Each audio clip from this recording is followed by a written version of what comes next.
donc à partir de là, j'étais comme un coq-à-pattes. Au départ, j'étais un détenu comme les autres, droit commun. Et puis, je prends, enfin, le gouvernement algérien, constatant les réactions en Europe, en France, entendant Macron qui disait le gouvernement algérien doit libérer immédiatement, et sans condition, nous demandons au gouvernement algérien de le libérer immédiatement et de recevoir une mission médicale pour s'assurer de ça. Bon, à partir de là, il y a eu un ordre qui a été donné, je pense, par le président. Il faut faire attention, il faut le soigner, voilà. Et donc à partir de là, j'étais comme un coq-à-pattes. Voilà, j'étais plus surveillé que d'autres, mais pour me protéger des attaques des islamistes ou des terroristes. Et puis j'avais quelques petites facilités, par exemple la douche. Moi, je pouvais prendre une douche tous les jours.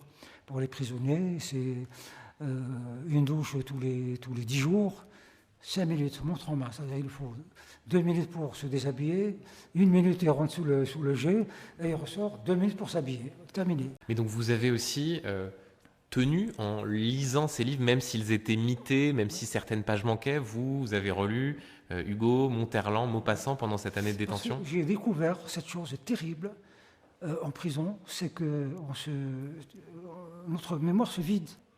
Mais les mots les plus simples, comme table, chaise, comment ça s'appelle ça? Voilà, la mémoire est touchée très rapidement. Et puis la lecture.